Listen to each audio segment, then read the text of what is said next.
All right, so this is a fairly important lecture as a number of people tend to have issues with run-ons, comma splices, and fragments. And while other grammar issues may not be caught by non-English teachers, almost all your instructors are going to catch your run-ons, comma splices, and fragments. So this will not only help you writing in your English classes, but it'll help you writing in your history classes, sociology, psychology, science classes, anywhere where you have to write. So a run-on sentence is when you have two independent clauses and it's missing the punctuation necessary. And again, length does not matter. Be careful. Just because something's short doesn't mean that it can't be run on. And just because something's long doesn't mean that it is a run on.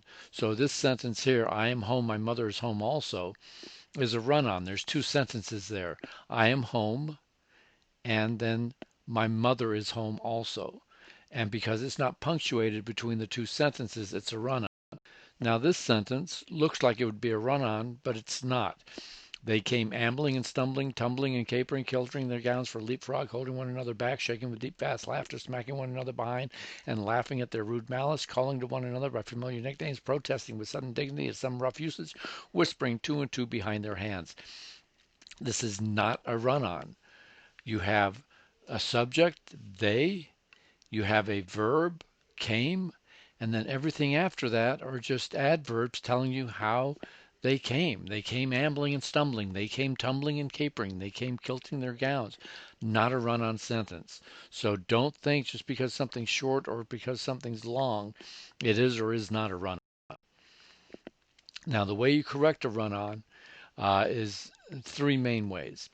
You separate it into two sentences with a period. So where there should be punctuation, there isn't, you put a period. And you uppercase the first word of the second independent clause. You can join with a coordinating or an adverbial conjunction or a semicolon. So instead of a period, you could put a semicolon, then you don't have to uppercase. Or you can put a comma and one of the fanboys, for, and, nor, but, yet, so, right? Or you can make one independent clause a dependent clause by using a subordinating conjunction. So a word like when is a subordinating. So when I am home. Anyway, so here's these corrected. So the run-on was I am home, my mother's at home also. I am at home, period. Uppercase the M, my mother's at home also. That fixes that sentence. I am home at home, semicolon. However, uh, my mother is at home also. So be careful of that. The however can also go in the middle of an independent clause, in which case it's just offset. But here it begins the second independent clause. I'm at home, comma, and my mother's at home also. So that's one of the fanboys. And for and nor. And now you're good. I realize also because some people put the comma after the coordinating conjunction, after the and. No, it goes before. I'm at home, semicolon, my mother's at home also.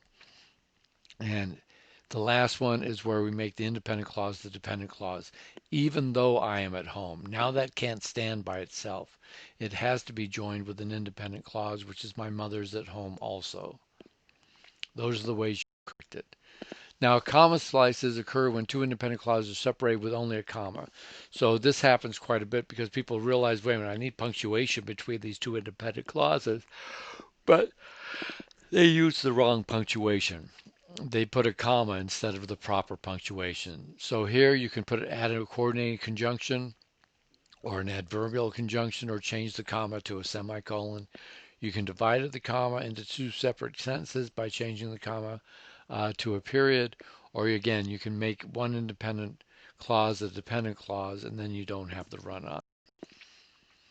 Fragments are just a group of words that do not make up a complete thought, so many times a dependent clause is to blame. People think that they've got a complete clause, but they don't because they have one of these subordinated conjunctions turning the independent clause into a dependent clause. So while watching TV is not a complete thought. That needs to be joined with an independent clause. I ate popcorn is an independent clause. So you can't have while watching TV, period, I ate popcorn. You have to have uh, a comma there. While watching TV, comma, I ate popcorn. So usually a semicolon or a period is to blame. So when Johnny walked home, all the cats followed him. You can't have when Johnny walked home by itself. So what you do is you close your eyes and you say to yourself, when Johnny walked home. Now I'm asking a question, well, what happened when Johnny walked home? All the cats followed him. So that has to be joined to the idea of when Johnny walked home. And you can't use a semicolon because the semicolon works the same as the period. So when Johnny walked home, all the cats followed him. This is also, excuse me, this is also why I say to read your essays out loud. And if you have to go down in the basement to do it because you're embarrassed to read it out loud and have somebody hear you do it, you'll hear when you're pausing and you haven't put proper punctuation. So dependent fragments to correct them, you just join them with the independent clause. So when Johnny walked home, change the period or the semicolon to a comma. All the cats followed him. Lower the case, the a, and you're in good shape. Phrases and fragments. A phrase can never be a complete thought because it's missing a subject or a predicate. And that's why you can't have that. It says every independent clause, every sentence needs a subject and a predicate, right? Which a predicate is just the verb and whatever associated words you need for the sentence to make sense. So to correct, just add the missing subject or verb. Assuring the phrase is an independent clause. Uh, to make a mistake, that can't be by itself. But if I join it with the predicate, is not fatal. So the verb is and the associated word is not fatal to complete the thought. To make a mistake is not fatal. All right. Highly recommend you read the chapter in your book, the section in your second book about run-ons, comma splices, because we would do a lot more work if we were in an on-ground class on this, and there'd be a lot more examples on the board, etc. This is the best I can do when we're doing it online, so you really should find other information out of your book to make sure you're good on this. All right, and there's a pretty extensive uh, grammar quiz on this.